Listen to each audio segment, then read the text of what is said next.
Hi friends, welcome back to our channel Rubens explorer Telugu. మనం ఈరోజు వచ్చేసి పొలతల అక్కదేవతల దేవాలయం దగ్గర అయితే ఉన్నాం. పక్క ఊర్లని గ్రామాలని పీడిస్తున్న దయ్యాల నుంచి ఆ ఊరు ప్రజల్ని కాపాడడానికి శివుని జటాజుటాల నుంచి వెలిసిన 7 అక్కదేవతల ఈ పొలతల కొండ అక్కదేవతల పుణ్యక్షేత్రం. ఈ వీడియోలో ఈ పూర్తి చరిత్ర మనం తెలుసుకుందాం. ఈ వీడియో మీకు నచ్చితే ప్లీజ్ సపోర్ట్ చేసి నా ఛానల్ని సబ్స్క్రైబ్ చేసుకోండి. ఈ పొలతలకొండ అనేది కడప జిల్లా పెన్లిమర్రి మండలం గంగన్నపల్లి గ్రామంలో శేషాచలం అడవుల్లో ఈ క్షేత్రం వెలిసింది. కడప నుండి సుమారు ఒక 22 నుంచి 25 కిలోమీటర్ల దూరంలో అయితే ఈ పొలతలకొండ అయితే ఉంటుంది. ఇక్కడికి రావడానికి మనకి వెహికల్స్ ఏం అవైలబుల్ అయితే ఉండవు, కానీ కింద నుంచి మనకి ఓన్ వెహికల్స్ కానీ ఏదైనా బాడీకి మాట్లాడుకొని అక్కడి నుంచే రావడం బెటర్. మనకి సోమవారం మాత్రమే కడప నుంచి స్పెషల్గా బస్సులు అయితే ఈ కొండకైతే ఉంటాయి. ఒక సోమవారం మాత్రమే బస్సులు అయితే ఉంటాయి, మిగతా రోజులు అయితే ఏముండవు. ఇక్కడికి వచ్చేటప్పుడు మన వెహికల్స్లోనే మనం రావడం బెటర్. ఈ క్షేత్రంలో మల్లికార్జున స్వామి దేవాలయం, అక్కదేవతలు, అలాగే బండన్న స్వామి, పుట్టాంజనేయ స్వామి, వినాయకుడు గుళ్ళు అయితే ఉన్నాయి. ఇక్కడ ఇంకొక విషయం ఏంటంటే మనం చెప్పుకోవాల్సింది, నిత్య అన్నదానం అయితే జరుగుతుంది. అది శ్రీ సద్గురు కాశీనాయన ఆశ్రమం అయితే ఉంటుంది. ఇక్కడ ప్రతిరోజు ఏ టైంలో వెళ్ళినా కూడా మనకి భోజనం అయితే దొరుకుతుంది. 3 పూట్ల కాదు, మీరు ఎన్ని పూట్లైనా తినచ్చు. మార్నింగ్ నుంచి మీరు నైట్ ఏ టైంలో వెళ్ళినా కూడా ఇక్కడ అన్నదానం అయితే చేస్తుంటారు. అక్కడ మనకి గోడల మీద రాసిన పెయింటింగ్ చూస్తే, ఇక్కడ ఉంది కదా, ఆ పెయింటింగ్ చూస్తే మనం ఏ పాపానికి ఏ శిక్ష అనుభవిస్తాము అనేది క్లియర్గా అయితే అక్కడ రాసి పెట్టారు.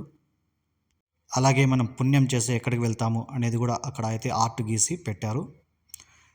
ఇక్కడైతే మనం భోజనం అయితే చేసేసి మళ్ళా అక్కదేవతల దగ్గర కానీ మల్లికార్జున స్వామి దగ్గర కానీ మనం అక్కడ దగ్గరలో ఉంటారు కాబట్టి దర్శించుకోవచ్చు. మనకి మేము వెళ్ళడానికి మధ్యాహ్నం అయితే పప్పు, రసం, తెల్లన్నము, బగారా రైసు, మసాలా మజ్జిగ, అలాగే పెరుగు, రసం మొత్తం. ఇక్కడైతే హోటల్స్ కూడా ఉండవు, అంత టేస్ట్గా ఉంటుంది. అన్ని ఐటమ్స్ అయితే ఉంటాయి. మార్నింగ్ అయితే ఇడ్లీలు, ఉప్మా ఇవి కూడా ఇస్తారు. ఎనీ టైం ఏ టైంలో వెళ్ళినా మనం ఫ్రీగా అయితే ఇక్కడ భోజనం చేయొచ్చు. మనకి తోచింది విరాళంగా కూడా ఇక్కడ అమౌంట్ కానీ ఏమైనా బియ్యం కానీ కూరగాయలు ఏమైనా మనం ఇవ్వచ్చు. ఇక్కడ చిన్నపిల్లల కాడి నుంచి పెద్దవాళ్ళ వరకు చాలామందికి గాలి సోకుతూ ఉంటుంది. అంటే దయ్యాలు అయితే పట్టి పీడిస్తుంటారు కదా, అట్లా వాళ్ళు చాలామంది అయితే ఈ పొలతలకొండ అక్కదేవతల దగ్గరికి వచ్చి ఆ దయ్యాల్ని వదిలించుకొని అయితే వెళ్తుంటారు. ఇక్కడ సోమవారం అయితే భక్తులు అయితే చాలామంది వస్తుంటారు. అలాగే శివరాత్రి రోజున పక్క రాష్ట్రాల నుంచి కూడా ఇక్కడ భక్తులైతే లక్షా సంఖ్యల్లో వస్తూ ఉంటారు. రాత్రి జాగారం చేసి భజనలు, హరికథలు, చాలా వేడుకలు అయితే జరుగుతూ ఉంటాయి. ఇక చాలామందికి దయ్యాలు పట్టింటాయి కదా, ఆ రాత్రి ఆ జాగారం చేసి దయ్యాలు కూడా ఆ నైట్ పూట వాళ్ళకి పూజలు చేసి ఆ దయ్యాల్ని తరిమి కొడుతూ ఉంటారు. ఇక్కడైతే ఆరోగ్య సమస్యలు ఉన్నవాళ్ళు, సంతానం లేని వాళ్ళు కూడా ఇక్కడికి వచ్చి దర్శించుకొని వెళ్తుంటారు. ఇక్కడ వెలిసిన 7 అక్కదేవతలు ఎలా వెలిశారంటే,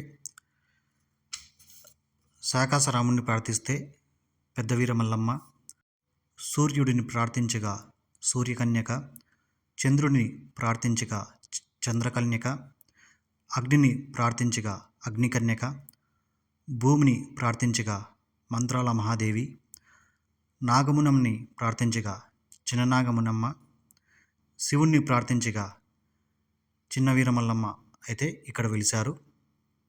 ఈ గుడిలోకి అంటు ముట్టు ఉన్న వాళ్ళైతే రాకూడదు. అలాంటి ఉన్నవాళ్ళు ఈ అక్కదేవతలకి చాలా దూరంగా అయితే ఉండాలి. ఇక్కడ కోళ్ళను కానీ గొర్రెలను కానీ అక్కదేవతల గుళ్ళ ముందు అయితే బలి ఇవ్వకూడదు. ఎంతో నిష్టగా అయితే ఈ అక్కదేవతలను అయితే మనం దర్శించుకోవాలి.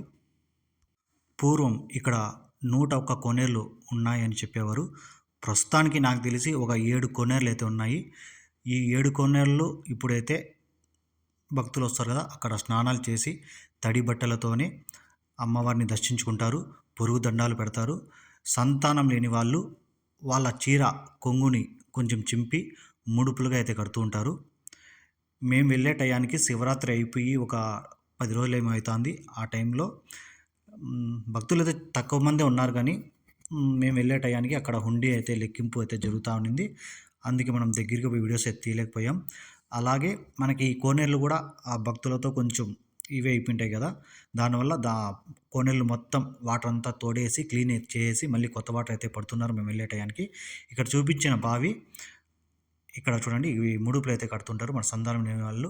ఇక్కడ ముందు చెట్టు ఉండేది, ఇప్పుడు చెట్టు లేదు. అలా ఉయ్యాలలా కట్టి చీర కొంగుతో అక్కడ ముడుపు ఏమైనా కడితే ఖచ్చితంగా 100% సంతానం అయితే కలుగుతుందని ఇక్కడ భక్తుల నమ్మకము.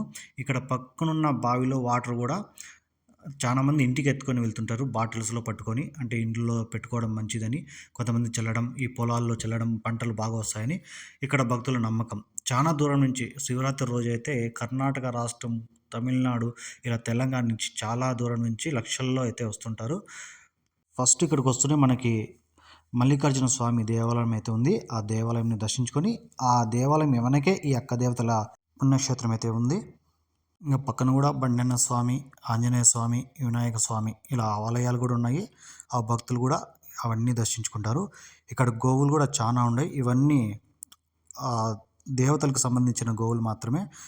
ఎవరైనా ఏమన్నా మొక్కుకుంటారు కదా, వాళ్ళకి కోరికలు నెరవేరితే కొంతమంది వచ్చి ఇలా గోవులు ఇక్కడ వదిలేసి అయితే వెళ్తుంటారు.